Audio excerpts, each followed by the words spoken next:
Hello students, welcome to the channel. ह्या लेक्चरमध्ये आपण सुरू करणार आहोत life process in living organism part 1. हा 10वी सायन्स पार्ट 2 मधील हा दुसरा टॉपिक आहे. त्यामध्ये आपला पहिला टॉपिक कंप्लीट झाला आहे. ज्यांनी अजून तो टॉपिकचा अभ्यास केला नाही तिथं त्यांनी आय बटनवरती क्लिक करा किंवा डिस्क्रिप्शनमध्ये लिंक दिली आहे, तिथं जाऊन तुम्ही त्या चॅनलचा अभ्यास करा. अजूनही कोणी चॅनल सबस्क्राईब केलं नसेल तर तुम्ही चॅनल सबस्क्राईब करा. आपण महाराष्ट्र बोर्डचा अभ्यास इथे करणार आहोत. 10वी, 11वी आणि 12वी ह्या सायन्सचा त्याचबरोबर बायोलॉजीचा आपण इथं अभ्यास करत असतो. आपण ह्या लेक्चरपासून आपला दुसरा टॉपिक 10वीचा दुसरा टॉपिक इथं आपण सुरू करणार आहोत, ज्याचं नाव आहे life process in living organism part 1. बघूया आता ह्या टॉपिकमध्ये काय काय दिलं आहे. बघा, टॉपिकचं नावच काय आहे तर life process in living organism part 1. म्हणजे हा टॉपिक आपल्याला काय दिला आहे तर 2 पार्टमध्ये आपल्याला दिला आहे. दुसरा आणि तिसरा टॉपिक हा सेमच आहे. Life processing living organism part 2 हा तिसरा टॉपिक आहे. ह्या टॉपिकमध्ये आपण पाहणार आहोत की लाईफ प्रोसेसमध्ये म्हणजे लिव्हिंग ऑर्गॅनिझम कसे असतात, त्यांच्यामधील लाईफ प्रोसेस कशी असते, त्यांच्यामध्ये एनर्जी प्रोडक्शन कसं होत असतं.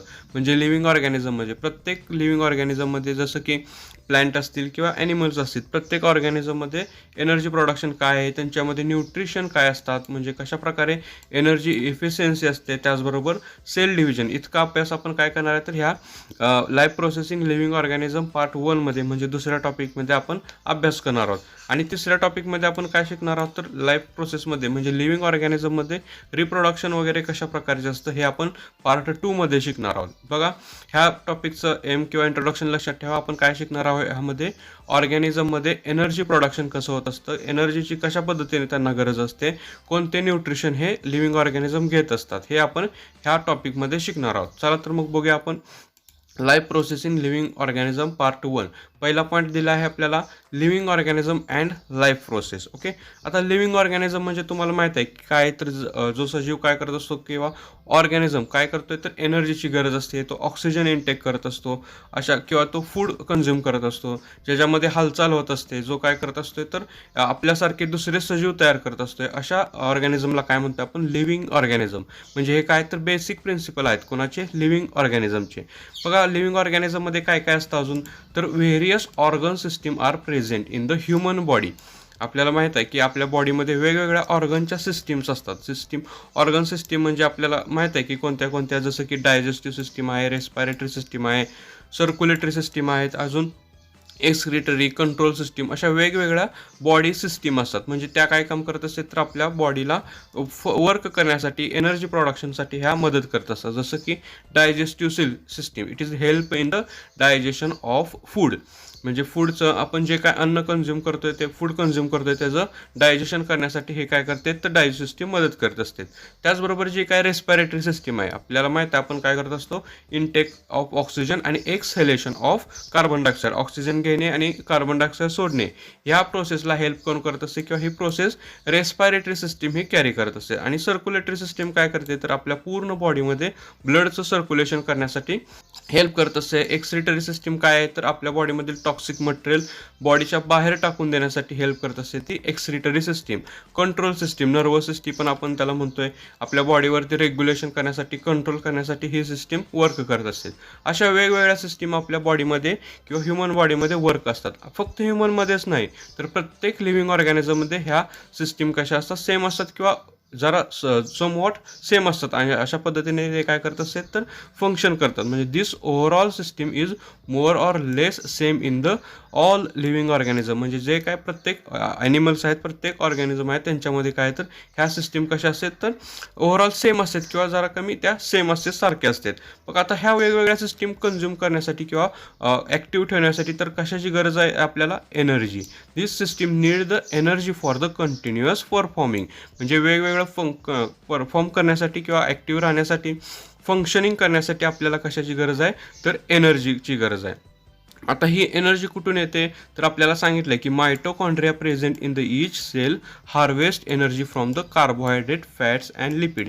म्हणजे जे काय आपण फूड कंझ्युम करत असतोय, आता जे काय आपण अन्न खात असतोय ते कशामध्ये, फॉर एक्झाम्पल काही फ्रुट्स असतील, आपण रोज सकाळी चपाती जेवण जे करत असतोय त्यामधून आपल्याला काय भेटत असतात कार्बोहायड्रेट, फॅट्स अँड लिपिड. हे काय आहे तर main source of the energy, एनर्जीचे मेन सोर्स आहेत. त्या मेन एनर्जीच्या किंवा त्या कार्बोहायड्रेट फॅट्स किंवा जे काही लिपिड्स आहेत त्यांचं काय होतं तर कन्व्हर्शन केलं जातं, ATPमध्ये कन्व्हर्शन केलं जातं. कोणाच्या साह्यानं तर मायटोकॉन्ड्रियाच्या साह्यानं. ह्याला काय म्हणतो आपण हार्वेस्टिंग ऑफ एनर्जी. हार्वेस्टिंग काय म्हणजे काय करणे तर कन्व्हर्शन करणे, कार्बोहायड्रेटचं ATPमध्ये कन्व्हर्शन करणे. आता ATP काय आहे तर आपल्याला ते पुढे बघायचं आहे. ATP is the fuel or energy molecules in organism. हे काय आहे तर ATP. लक्षात ठेवा ATP कुठं तयार होत असते तर मायटोकॉन्ड्रियामध्ये. आपण पुढे बघणार आहोत. फक्त तुम्ही लक्षात काय ठेवा तर एनर्जी सोर्स ह्युमनमध्ये एनर्जी सोर्स काय आहे तर कार्बोहायड्रेट, फॅट्स अँड लिपिड्स. आता आपण कार्बोहायड्रेट, फॅट, लिपिड कशातून घेत असतो तर जे काय आपण रोज फूड कन्झ्युम करत असतो, अन्न जे काय खात असतो, वेगवेगळ्या पालेभाज्या जे काय आपण खात असतो त्याच्यामधून आपल्याला हे फूड मटेरियलमधून काय भेटते तर एनर्जी सोर्स म्हणजे कार्बोहायड्रेट, फॅट्स अँड लिपिड्स हे आपल्याला भेटत असतात. Only food stuff is not sufficient. म्हणजे आपण फक्त अन्न घटकांवरतीच डिपेंड राहत नाही तर आपल्याला काय तर ऑक्सिजनची ही गरज असते. आपल्याला माहीत आहे की एनर्जी प्रोडक्शनसाठी ऑक्सिजन हा पण गरजेचा आहे. आता तुम्हाला कळेल की आपण रेस्पिरेशन का करतो, श्वसन का करतो, म्हणजे आपल्या बॉडीमध्ये ऑक्सिजनची का गरज असते हे आपण ह्या टॉपिकमध्ये परफेक्टली शिकून जाणार आहोत. ऑक्सिजन म्हणजे आपण श्वसन का करतो तर कारण आपल्या बॉडीमध्ये एनर्जी प्रोडक्शनसाठी हा ऑक्सिजन महत्त्वाचा आहे. म्हणजे respiratory system also is very important for living organism. म्हणजे लक्षात आलं का फक्त फूड स्टफपासून आपल्याला एनर्जी भेटत नाही, फक्त अन्न खाल्ल्यावरच आपल्याला एनर्जी भेटत नाही तर आपल्याला काय गरजेचं आहे ऑक्सिजनसुद्धा गरजेचं आहे. Oxygen is very necessary or very important. त्याचबरोबर काही व्हिटॅमिन्स पण असतात, ते व्हिटॅमिन पण आपल्या बॉडीसाठी इम्पॉर्टंट असतात. बघा आता फूड पर्यंत ऑक्सिजन कसं कॅरी केलं तर food stuff and oxygen are transported up to the cell via the circulatory system. बघा दुसरी सिस्टीम आपल्यामध्ये काय आली तर माहीत झाली की सर्क्युलेटरी सिस्टीम. म्हणजे हा मायटोकॉन्ड्रिया कुठं असतोय तर आपल्या सेलमध्ये, प्रत्येक सेलमध्ये काय असेल तर मायटोकॉन्ड्रिया असेल. त्या मायटोकॉन्ड्रियापर्यंत काय घेऊन जायचं आपल्याला कार्बोहायड्रेट, फॅट, लिपिड्स किंवा त्याला म्हणतो आपण फूड स्टफ. त्याचबरोबर हा ऑक्सिजन पण काय करायचा आहे तर त्या मायटोकॉन्ड्रियापर्यंत घेऊन जायचा आहे. तिथं काय होणार आहे तर त्या मायटोकॉन्ड्रियामध्ये ATP तयार होणार आहेत, एनर्जीचं प्रोडक्शन होणार आहे. म्हणजे तुम्ही मायटोकॉन्ड्रियाला काय म्हणू शकताय, it is the power house of the cell. म्हणजे आपल्या बॉडीमध्ये असणारे एक प्रकारचं जनरेटर आहे, ते काय करत असते तर एनर्जी जनरेट करत असतं. जनरेटरमध्ये कसं आपण फ्यूल म्हणून पेट्रोल, डिझेल वापरत असतो त्याचप्रमाणे आपल्या बॉडीमधील पेट्रोल, डिझेल म्हणजे काय आहे तर फूड स्टफ म्हणजे कार्बोहायड्रेट, फॅट आणि लिपिड्स यांच्या सहाय्याने एनर्जी प्रोडक्शन केलं जातं. बघा all system contribute in its own way in the process of energy production. आपल्याला एक एक्झाम्पल कळालं जातं. ऑक्सिजन हा गरजेचा आहे, तो कोणी दिला रेस्पिरेटरी सिस्टीममध्ये. सेलपर्यंत ऑक्सिजन प्रोव्हाइड केला पाहिजे, सेलपर्यंत ऑक्सिजन हा घेऊन गेलं पाहिजे, फूड स्टफ घेऊन गेलं पाहिजे, ते कोणी केलं सर्क्युलेटरी सिस्टीममध्ये. म्हणजे वेगवेगळ्या प्रकारच्या सिस्टीम ह्या काय करत असतात तर त्यांच्या प्रकारे त्यांच्या पद्धतीने एनर्जी प्रोडक्शनमध्ये काम करत असतात. बघा human and other animals consume the fruits and vegetable for the energy. म्हणजे आपल्याला माहिती आहे आपण फूड किंवा आपण कसं आहेत हेट्रोट्रॉपिक आहे. म्हणजे आपण काय करतोय प्लॅन्टपासून जे काय एनर्जी मॉलिक्युल तयार झालेले असतात किंवा एनर्जी प्रोड्यूस होते ते आपण कन्झ्युम करत असतो. फ्रूट्स, व्हेजिटेबल किंवा प्रत्येक काय करत असते तर प्लॅन्टमधील आपण पार्ट ते फूड म्हणून खात असतो. बघा ह्यातील महत्त्वाचा किंवा काय घटक आहे, जे काय आपण फूड खाल्लंय त्या फूडचं ऑक्सिडेशन झालं पाहिजे. म्हणजे त्या फूडमध्ये ऑक्सिजन हा मिक्स केला पाहिजे, ज्यापासून काय होणार आहे तर एनर्जीचं प्रोडक्शन होणार आहे. ओके, लक्षात आलं का? बघा त्यासाठी काय महत्त्वाचे आहे तर रेस्पिरेटरी सिस्टीम. बघू आपण आता काय कशा प्रकारे रेस्पिरेशन असताना काय ते काम करत असते ते आपल्याला बघायचं आहे डिटेल. आता आपण तर कळालं की ह्युमनमध्ये किंवा ॲनिमल्समध्ये काय असणार आहे तर ते प्लॅन्टमध्ये तयार झालेलं फूड मटेरियल ते कन्झ्युम करत असतील. मग प्लॅन्टमध्ये एनर्जी कुठून येणार आहे? The plants are the autotrophic. म्हणजे प्लॅन्ट कसे आहेत ॲटोट्रोपिक आहे. ॲटोट्रोपिक म्हणजे काय तर जे स्वतःचं अन्न स्वतः तयार करत असतात. म्हणजे जे prepare their own food with the help of the photosynthesis. आपल्याला माहित आहे फोटोसिंथेसिस प्लॅन्टमध्ये काय होत असते photosynthesis. In this process the plant are produce its own food with the help of the carbon dioxide, water molecule and sunlight. हे तुम्ही शिकत आलात लहानपणीपासून. आपण बघतोय प्रकाश संश्लेषणता, प्लॅन्टमध्ये प्रकाश संश्लेषणता होत असते आणि ते अन्न तयार करत असतात. They utilize some food and them self remaining stored in the various part. ते स्वतःला गरजेचं आहे तेवढं ते फूड मटेरियल वापरणार आणि बाकीचं काय करणार ते स्टोअर करणार. कुठे तर त्यांच्या व्हेजिटेटिव्ह पार्टमध्ये. म्हणजे फॉर एक्झाम्पल काय तर फ्रुट्समध्ये असतील, लिव्समध्ये, स्टेममध्ये किंवा रूटमध्ये, अशा पार्टमध्ये काय करते ते food material, energy molecule, carbohydrate काय असतील ते स्टार्च ते काय करते स्टोअर करत असतील आणि ते स्टोअर केलेलं फूड मटेरियल आपण कन्झ्युम करत असतोय. That is the we consume all this various plant material and obtain the different nutrition like carbohydrate, fats, proteins, vitamins, mineral etc. म्हणजे आपण काय करणार आहे, प्लॅन्टनी तयार केलेलं अन्न त्यांनी काय केलंय तर त्यांच्या बॉडीमध्ये स्टोअर केलंय. लीफमध्ये असेल किंवा फ्रुट्समध्ये असतील किंवा स्टेममध्ये कोणत्या कोणत्या फॉर्ममध्ये काय करणार आहेत ते फूड मटेरियल स्टोअर करणार आहेत आणि आपण ते फूड मटेरियल काय करतोय कन्झ्युम करतोय ॲज अ फूड स्टॉक म्हणून. ओके, लक्षात आलं. फॉर एक्झाम्पल बघा आता रूटमध्ये काय तर पोटॅटो सारखे जे काय फ्रुट्स आहेत ते काय करते तर प्लांटनी एनर्जी स्टोअर केलेला एक त्याचा पार्ट आहे. अशा प्रकारे काय केलं जाते प्लांटमधून आपण एनर्जी कन्झ्युम करत असते. बघा आता अजून आपण कुठून घेत असतो एनर्जी, मिल्कमधून आपल्याला एनर्जी भेटते, फ्रुट्समधून भेटते, अजून केन शुगरमध्ये, व्हेजिटेबलमधून, पोटॅटो, स्वीट पोटॅटो अशा वेगवेगळ्या आपण फ्रुट्समधून किंवा प्लॅन्टच्या व्हेजिटेटिव्ह पार्टमधून. हे सगळे काय आहे तर प्लॅन्ट मटेरियल आहे. जवार, मायलेट, राईस हे काय तर सगळे प्लॅन्ट आहेत. त्या प्लॅन्टपासून आपण काय करतोय एनर्जी हे कन्झ्युम करत असतोय. आपण काय करतोय ह्युमन बिईंग किंवा all animals are take a energy or food as a material for the plant. म्हणजे प्लॅन्टमधून ते काय करणार आहे तर एनर्जी हे घेणार आहेत. फॉर एक एक्झाम्पल दिले बघा, we get the 4 kilo calorie energy per gram of the carbohydrate. 1 gram कार्बोहायड्रेटपासून आपल्याला काय किती भेटणार आहे तर 4 किलो कॅलरी अशी इतकी एनर्जी आपल्याला भेटणार आहे. बघा ह्या एनर्जीमध्ये अजून आपल्याला नेक्स्ट बघायचं आहे की लिव्हिंग एनर्जी प्रोडक्शन. म्हणजे आता ह्या लिव्हिंग ऑर्गॅनिझममध्ये, ह्युमन बिईंगमध्ये, ॲनिमल्समध्ये एनर्जीचं प्रोडक्शन कशा पद्धतीनं होतं. ओके, बघूया आपण आता living organism and energy production. बघा आता ह्यामध्ये तुम्हाला आपण सुरुवातीलाच बघत आलो की वेगवेगळ्या सिस्टीम इम्पॉर्टंट आहेत. त्यामध्ये एक महत्त्वाची सिस्टीम म्हणजे कोणती होती, रेस्पिरेटरी सिस्टीम. म्हणजे लिव्हिंग ऑर्गॅनिझममध्ये काय होते बघा, respiration occurs at the 2 level. Respiration तर आपल्याला एक माहीत आहे काय रेस्पिरेशन तर intake of oxygen, acceleration of carbon dioxide. बघा आता 2 टाईपमध्ये आपल्या बॉडीमध्ये 2 प्रकारे रेस्पिरेशन हे होत असतं. एक आहे ते बॉडी लेवल, दुसरं काय आहे ते सेल्युलर लेवल. बॉडी लेवलचं रेस्पिरेशन काय असणार आहे, oxygen and carbon dioxide are exchanged between the body and surrounding. म्हणजे आपण काय करणार आहे, एअरमधून जो काय ऑक्सिजन इनटेक करतोय आणि कार्बन डायऑक्साईड बाहेर सोडतोय याला काय म्हणतो आपण body level respiration. Okay, simple आहे, यामध्ये काय अवघड नाही. काय केलं आपण एअरमधून ॲटमॉस्फिअर सराउंडिंग ॲटमॉस्फिअरमधून ऑक्सिजन इनटेक केला, कार्बन डायऑक्साईड बाहेर सोडला, ह्याला काय म्हणतो आपण बॉडी लेवल रेस्पिरेशन. आणि सेल्युलर लेवलचं काय रेस्पिरेशन आहे, food stuff are oxidized either or without the help of the oxygen. म्हणजे फूड सेल आपण जे काय कार्बोहायड्रेट, फॅट, लिपिड्स खाल्ले आहेत ते कुठे गेले आता सर्क्युलेटरी सिस्टीमच्या सहाय्यानं सेलमध्ये गेले. ह्या फूड स्टेपमध्ये काय करणार आहे आपण ऑक्सिजन ॲड करणार आहे, ह्याला म्हणतो आपण ऑक्सिडेशन. ओके, एखादा फूड पार्टिकल आहे किंवा कार्बोहायड्रेट आहे समजा, ह्याच्यामध्ये जेव्हा ऑक्सिजन ॲड केला जातोय त्याला काय म्हणतो आपण ऑक्सिडेशन. त्याचं ऑक्सिडेशन झाल्यानंतर ऑक्सिडेशन होण्याच्या प्रोसेसला काय म्हणतो आपण सेल्युलर रेस्पिरेशन. ओके, लक्षात आलं का, food stuff are oxidized either or without oxygen. म्हणजे विदाउट ऑक्सिजन ॲनारोबिक रेस्पिरेशनचा प्रकार आहे तो आपण पाहणार आहोत. याला काय म्हणतो आपण सेल्युलर रेस्पिरेशन किंवा सेल्युलर लेवल ऑफ रेस्पिरेशन. लक्षात ठेवा, बॉडी लेवल आणि सेल्युलर लेवल हे इम्पॉर्टंट आहे. आपल्याला बघायचं आहे एनर्जी प्रोडक्शन फ्रॉम कार्बोहायड्रेट. म्हणजे आपल्या बॉडीमध्ये महत्त्वाचा घटक कोणता आहे एनर्जीसाठी, कार्बोहायड्रेट. आपण कशापासून एनर्जी पाहणार आहोत, कार्बोहायड्रेटपासून, from food that we consume the everyday. आपण वेगवेगळ्या प्रकारचे फूड मटेरियल खात असतो त्यापासून जे काय आपल्याला कार्बोहायड्रेट भेटते त्या कार्बोहायड्रेटपासून कशा प्रकारे काय केले जातात ATP तयार केले जाते ते आपण बघूया आता. म्हणजे food production energy production from the carbohydrate कशा प्रकारे ते केले जाते ते आपण बघूया. आपण आता आपल्या बॉडीमध्ये glucose is the one type of the carbohydrate. It is the oxidized step by step in the cell by the cellular respiration. आत्ता सांगितलं मी की सेल्युलर रेस्पिरेशन म्हणजे काय तर एखाद्या फूड मटेरियलला ऑक्सिडाइज करणं with the help of oxygen or without oxygen. म्हणजे आता आपण एक एक्झाम्पल पाहिले ग्लुकोजचं. ग्लुकोज हे काय आहे तर one type of the carbohydrate. कार्बोहायड्रेटचे वेगवेगळे प्रकार आहेत, त्यामधील एक ग्लुकोज एक आहे.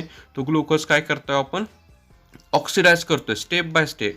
It is the called as the with the help of the cellular respiration. म्हणजे जेव्हा सेलमध्ये ग्लुकोज येतोय त्याचं काय करायचं ऑक्सिडेशन करायचं, ऑक्सिडाइज करायचं त्याला, आणि त्यापासून आपल्याला एनर्जी ही भेटणार आहे. बघा 2 प्रकारे हे होऊ शकतं किंवा ग्लुकोज ऑक्सिडेशन. एक आहे ते ॲरोबिक रेस्पिरेशन म्हणजे with the help of the oxygen. म्हणजे आपण ऑक्सिजनच्या सहाय्याने आपण त्याचं ब्रेकडाऊन करू शकतोय. दुसरं काय आहे तर ॲनॲरोबिक रेस्पिरेशन ह्याला काय म्हणतो आपण विदाउट द ऑक्सिजन. म्हणजे oxygen is the not involve. हे 2 स्टेप आहेत बघा, ॲरोबिक अँड ॲनॲरोबिक. म्हणजे काय आहे ॲरोबिक म्हणजे काय, it is the respiration is carried out by with the help of the oxygen. म्हणजे ऑक्सिजनच्या प्रेझेन्समध्ये केलेलं त्या ग्लुकोजचं breakdown, it is called as the aerobic respiration. Aerobic म्हणजे ऑक्सिजन इज प्रेझेंट, आणि ॲनॲरोबिक म्हणजे काय, विदाउट द ऑक्सिजन, ऑक्सिजन नसताना देखील त्याचं ब्रेकडाऊन करणं, त्याला काय म्हणतो आपण, ॲनॲरोबिक रेस्पिरेशन. ओके, पॉईंट सोपा आहे, इम्पॉर्टंट आहे, लक्ष द्या त्याच्याकडे जरा. बघू आपण ह्या लेक्चरमध्ये आपण काय बघणार आहोत, ॲरोबिक रेस्पिरेशन. म्हणजे ॲरोबिक रेस्पिरेशनच्या साहाय्यानं ग्लुकोजचं कशा प्रकारे ब्रेकडाऊन केलं जातं, स्टेप बाय स्टेप त्याचं ब्रेकडाऊन केलं जातं ते आपण पाहणार आहोत. बघा लक्षात आलं, ग्लुकोजचं स्टेप बाय स्टेप ब्रेकडाऊन, त्यापासून काय भेटणार आहे आपल्याला, ATP म्हणजेच काय भेटते ते एनर्जी मॉलिक्यूल. हो का, बघा हे ATP काय आहे तर आपल्या बॉडीमधील एनर्जी करन्सी आहेत, आणि त्यांच्यापासून आपण काय करतोय, वेगवेगळ्या ॲक्टिव्हिटी ह्या करू शकतो. ओके, ग्लुकोजचं ब्रेकडाऊन कशा प्रकारे केलं जातं आपण ते बघू, आणि त्यापासून काय करणार आहे आपण, ग्लुकोजपासून ATP प्रोडक्शन करणार आहे. मग ATP काय आहेत नेमकं, ATP काय, आपण आता सुरुवातीपासून ऐकत आलो की ATP इज द करन्सी किंवा ATP is the energy molecule in organisms. बघा ATP काय तर ॲडिनोसिन ट्रायफॉस्फेट, हा काय तर is the energy rich molecule and energy stored in the bond which phosphate group are attached to the each other. म्हणजे काय तर ॲडिनोसिन ट्रायफॉस्फेट हे मॉलिक्यूल आहेत, त्यांच्यामध्ये काय आहे तर फॉस्फेट मॉलिक्युल्स आहेत, जे काय आहे तर ग्रुपमध्ये आहेत, ते काय तर एकमेकांना अटॅच आहेत. म्हणजे सेलमध्ये ॲडिनोसिन ट्रायफॉस्फेट म्हणजे काय झालं तर 3 फॉस्फेटचे मॉलिक्यूल आहेत, एकमेकांना ते फॉस्फेट मॉलिक्यूलने, फॉस्फेट बॉन्डने ते जॉईंट आहेत. This molecule are stored in the cell as per the need. आपल्या बॉडीच्या गरजेनुसार ते बॉडीमध्ये स्टोअर असतात. Chemically ATP is the triphosphate म्हणजे 3 phosphate molecule formed from the adenosine and ribonucleoside. ह्या 2 मॉलिक्यूलपासून ते तयार झाले आहेत. कोणते कोणते, ॲडिनोसिन अँड रायबोन्यूक्लियोसाइड. कोणते कोणते ते कंपाऊंड, ॲडिनिन हे काय आहे तर नायट्रोजनस मॉलिक्यूल आहे. त्याचबरोबर आपल्यामध्ये एक शुगर आहे, त्यामध्ये शुगर मॉलिक्यूल रायबोस शुगर म्हणतो आपण, पेंटोज शुगरच्या फॉर्ममध्ये आहेत, आणि 3 फॉस्फेट ग्रुप. बघा अशा प्रकारे त्या ATPचं स्ट्रक्चर आहेत. त्यामध्ये ॲडिनिन हा एक मॉलिक्यूल आहे, हा ॲडिनिन मॉलिक्यूल झाला. त्याचबरोबर हा रायबोज, पेंटोज शुगर म्हणलं जातं याला, रायबोज मॉलिक्यूल आहेत, आणि 3 फॉस्फेट आहेत. तुम्ही हे 3 फॉस्फेटवरती फोकस द्या. ह्यामध्ये काय काय असते, ॲडिनिन आणि फॉस्फेट, ॲडिनिन ट्रायफॉस्फेट ATP. लक्षात आलं, ATP म्हणजे काय, ॲडिनिन ट्रायफॉस्फेट. आता एनर्जी नेमकी कशी तयार होते, जेव्हा ह्याच्यातून एक फॉस्फेट मॉलिक्यूल ब्रेक होतोय त्यावेळेस काय होते तर त्यापासून एनर्जी रिलीज होते. तुम्ही समजा की हा एक प्रकारचा बॉम्ब आहे, ह्या बॉम्बचं जेव्हा स्फोट होते म्हणजे काय होते, त्यातून एक मॉलिक्यूल ब्रेक होते, फॉस्फेट मॉलिक्यूल जेव्हा त्यातून एक रिलीज होते त्यावेळेस एनर्जी ही रिलीज केली जाते. ओके, म्हणजे बघा इथं बॅटरी फुल दाखवले, ATP म्हणजे ॲडिनिन ट्रायफॉस्फेट आहे. जेव्हा त्याचं ब्रेक होतं त्यातून एक फॉस्फेट मॉलिक्यूल बाहेर फेकला जातोय त्यावेळेस काय होणार आहे, इथून एनर्जी ही रिलीज झालेली आपल्याला दिसते. म्हणजे तिथं काय झाले, ADP तयार झाले. ADP म्हणजे काय तर एम्प्टी एनर्जी म्हणतो आपण त्याला, एम्प्टी, त्याच्यामध्ये काहीच एनर्जी नाही. जेव्हा कधी एनर्जी रिलीज होते त्यातून फॉस्फेट मॉलिक्यूल ब्रेक झाल्यानंतर. ओके, ॲडिनिन ट्रायफॉस्फेट शॉर्टकट लक्षात ठेवा. आणि ATP म्हणजे काय, ॲडिनिन ट्रायफॉस्फेट, 3 फॉस्फेट मॉलिक्यूल असतात, त्यातला एक फॉस्फेट मॉलिक्यूल रिलीज झाला, त्यातून एक निघून गेला, त्यावेळेस काय तयार होणार आहेत, ADP तयार होतात म्हणजे ॲडिनिन डायफॉस्फेट. आणि जो फॉस्फेट मॉलिक्यूल रिलीज झाला आहे त्यावेळेस काय होते तर एनर्जी ही रिलीज होते. ती एनर्जी आपल्या बॉडीमध्ये आपण वेगळ्या ॲक्टिव्हिटीसाठी यूज करू शकतो. त्याचबरोबर आपल्याला अजून बघायचा आहे NADH2 निकोटिनामाइड ॲडिनिन डायन्यूक्लियोटाइड, आणि FAD म्हणजे काय, फ्लेविन ॲडिनिन डायन्यूक्लियोटाइड. हे मॉलिक्यूलचे शॉर्टकट आहेत किंवा ते तुम्ही लक्षात ठेवा, लिहून घ्या वाटल्यास तुम्ही. हे तुम्हाला आपल्याला आता ह्या पुढच्या सायकलमध्ये वगैरे बघायचे.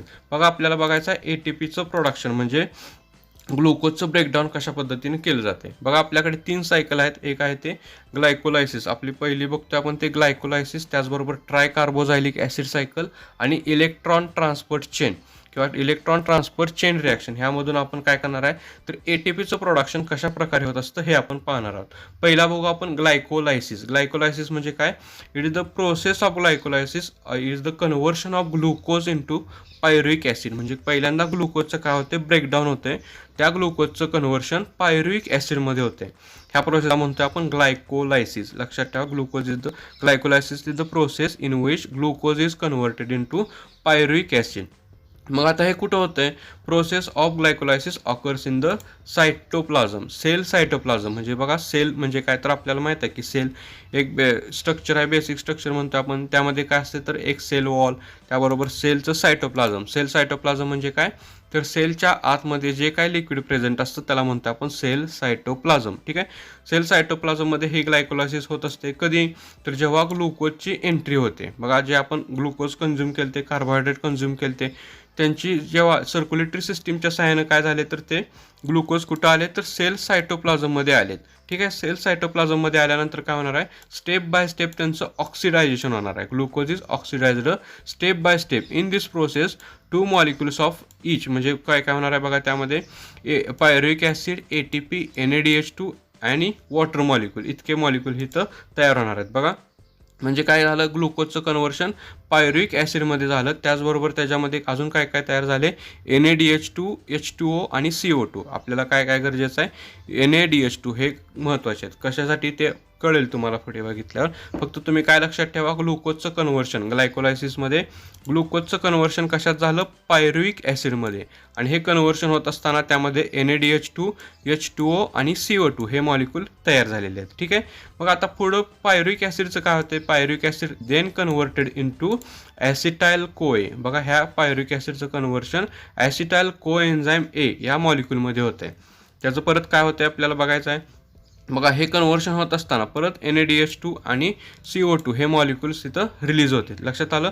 ग्लायकोलायसिस एका वाक्यात लक्षात ठेवायचं कसं तर when glucose is step by step breakdown म्हणजे ग्लुकोजचं स्टेप बाय स्टेप ब्रेकडाऊन होत असताना glucose is converted into pyruvic acid. It releases the NADH2, H2O and CO2. एवढं तुम्ही ग्लायकोलायसिसमध्ये लक्षात ठेवा. आता त्या पायरुइक ॲसिडचं कशात कन्व्हर्शन झालं, ॲसिटाइल कोएन्झाइम A. आता हा कुठं इम्पॉर्टंट आहे ते तुम्हाला नेक्स्ट सायकलमध्ये कळेल. दुसरी सायकल बघा कुठली आपल्याकडे, ट्राय कार्बोझायलिक ॲसिड सायकल. त्यालाच काय म्हणलं जाते, TCA सायकल किंवा क्रेब सायकल अशी वेगवेगळी त्याची नाव आहेत. क्रेब सायकल का म्हणतोय तर कारण त्या सायंटिस्टचं नाव आहे, त्यांनी ही सायकल डिस्कवर केली.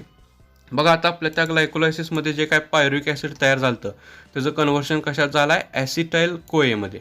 आता हा ॲसिटाइल कोए कुठे येतोय तर मायटोकॉन्ड्रियामध्ये. आता आपण सुरुवातीला जे काय पाहिले होते, mitochondria it is the power house of the cell, तो मायटोकॉन्ड्रिया. त्या मायटोकॉन्ड्रियामध्ये काय आले तर पायरुइक ॲसिड आलं. म्हणजेच काय आलं तर ॲसिटाइल कोए. बघा, इथं TCA सायकल दाखवली, तिथं ॲसिटाइल कोएचं काय होते तर सायक्लिकली म्हणजे cyclic chain reaction called as the tricarboxylic acid. म्हणजे याचं काय होतंय, सायक्लिकली ब्रेकडाऊन होते. असं कंटिन्युअस काय होतंय तर त्याचं ब्रेकडाऊन होत होत हे कंटिन्युअस असं त्याचं ब्रेकडाऊन होणार आहे. म्हणजे ॲसिटाइल कोए जेव्हा इथं एंटर करतोय परत काय होणार, त्याचं ब्रेकडाऊन होणार. म्हणजे तिथं काय होणार, ऑक्सिजन ॲड होणार, परत त्याचं ब्रेकडाऊन होणार. आणि हे ब्रेकडाऊन होत असताना किंवा त्याचं पूर्ण ऑक्सिडेशन होत असताना काय काय रिलीज होतात बघा, तिथं CO2, H2O, NADH2 आणि FADH2 हे मॉलिक्यूल तिथं डिराईव्ह होतात किंवा तिथं आपल्याला भेटतात. लक्षात आलं. TCA सायकल समजली का बघा. इट इज द काय आहे तर it is the cyclic chain of reaction. It is the cyclic chain of reaction called as the tricarboxylic acid cycle operated in the mitochondria. मायटोकॉन्ड्रियामध्ये ही सायकल होते. त्यामध्ये ॲसिटाइल कोएचं ब्रेकडाऊन होते. म्हणजेच काय होते तर त्याचं ऑक्सिडेशन होते. आणि हे ऑक्सिडेशन होत असताना NADH2, FADH2चे मॉलिक्यूल हे तयार होत असतात. ओके, सिम्पल आहे, यामध्ये काय अवघड नाही. कळाली का ट्राय कार्बोझायलिक ॲसिड सायकल. नेक्स्ट आपल्याकडे आहे ते electron transfer chain reaction. Electron transfer chain reaction. बघा, आता ह्यामध्ये काय होते, आतापर्यंत जे काय आपल्याकडे NADH2, FADH2 मॉलिक्यूल जे काय तयार झाले होते त्या मॉलिक्यूलचं काय करायचं आपल्याला, ट्रान्सफर करायचं. आता आपल्याला माहित आहे की आपल्या बॉडीमध्ये किंवा ऑर्गॅनिझममध्ये ATP हे मॉलिक्यूल काय आहे तर एनर्जी मॉलिक्यूल आहेत. हे ATP मॉलिक्यूल काय करतोय आपण, एनर्जी सोर्स म्हणून कन्झ्युम करतोय. मग आता आपल्याला काय करायचं आहे तर ह्या NADH2 आणि FADH2 कन्व्हर्शन ATP मध्ये करायचं. ह्याला म्हणतो आपण electron transfer chain reaction. Okay, molecule म्हणजे तुम्ही काय म्हणू शकता, forming during the about the process म्हणजे TCA सायकलमध्ये आणि ग्लायकोलायसिसमध्ये जे काय NADH2 आणि FADH2 तयार झाले त्यांचं कन्व्हर्शन काय करणार आहे ATP मध्ये. त्याला म्हणतो आपण इलेक्ट्रॉन ट्रान्सफर चेन रिॲक्शन. बघा काय होते मग इथं आता ही रिॲक्शन सुद्धा कुठं होते, मायटोकॉन्ड्रियामध्ये होते. त्यामध्ये बघा NADH2चं कन्व्हर्शन कशात होणार आहे, 3 मॉलिक्युल्स ऑफ द ATP. म्हणजे NADH2 कन्व्हर्शन कशात झालं, 3 मॉलिक्यूल झाले ATPचे तयार. त्याचबरोबर FADH2चे मॉलिक्यूलचं कन्व्हर्शन कशात झालं तर 2 मॉलिक्यूल्स ऑफ द ATP.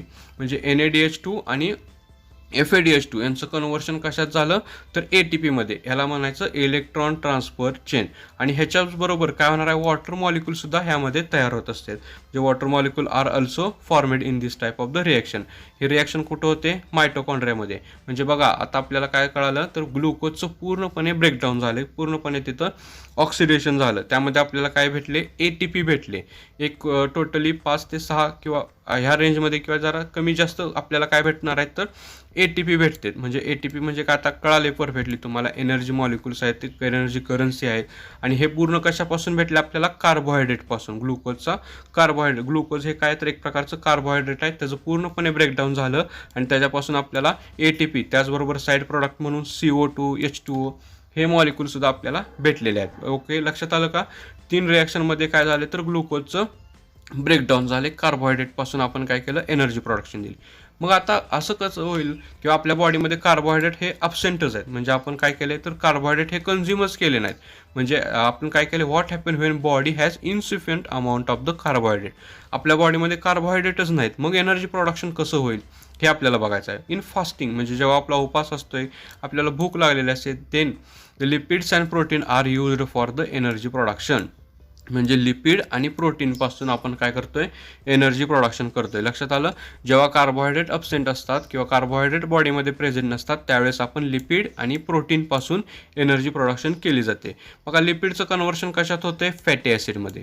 आणि देन आणि प्रोटीनचं कन्व्हर्शन अमिनो ॲसिड्समध्ये हे कन्व्हर्शन होत असतं. लक्षात ठेवा, lipids are converted into fatty acid and whereas the proteins are converted into amino acid. कशा प्रकारे होते ते आपण बघू. पुढे एक चार्ट तुम्हाला दिला आहे पुस्तकामध्ये, पण त्यामधून तुम्हाला इझिली ते समजून जाईल. बघा लिपिडचं कन्व्हर्शन कशात झालं, फॅटी ॲसिडमध्ये. आणि fatty acid then converted into acetyl coenzyme A. आता हे ॲसिटाइल कोएन्झाइम काय करते आपल्याला माहीत आहे, they enter into the Kreb cycle म्हणजेच TCA सायकल. TCA सायकलमध्ये आपल्याला माहीत आहे की त्या ॲसिटाइल कोएचं काय होतंय तर सायक्लिकली ब्रेकडाऊन होऊन त्याच्यापासून एनर्जी ही तयार होते. ओके, लक्षात आलं. लिपिडपासून एनर्जी प्रोडक्शन. आता प्रोटीनपासून बघा काय होतंय, प्रोटीनपासून अमिनो ॲसिड्स तयार होणार.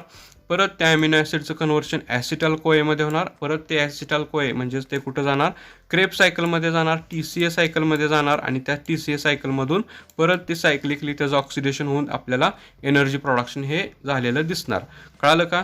बघा व्हॉट हॅपन म्हणजे आपण कार्बोहायड्रेटचं प्रेझेन्स असताना किंवा कार्बोहायड्रेट अब्सेंट असताना कशा प्रकारे एनर्जी तयार केली जाते हे आपण बघितलं. In the presence of aerobic respiration. हे सगळं काय पाहिलं आपण आता, ॲरोबिक रेस्पिरेशन.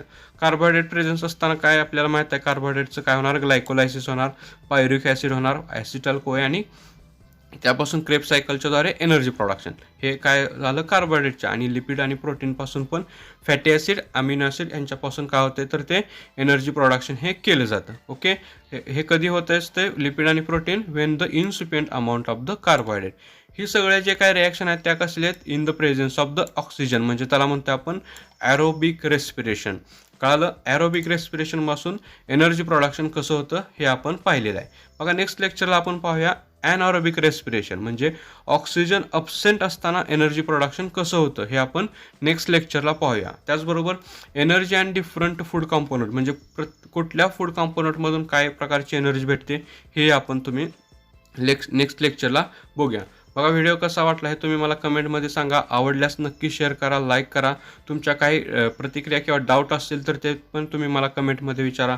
आपलं टेलिग्राम चॅनल आहे, ते चॅनल पण तुम्ही जॉईन करा जेणेकरून तुम्ही मला डायरेक्टली मेसेज करू शकता. ठीक आहे, थँक्यू.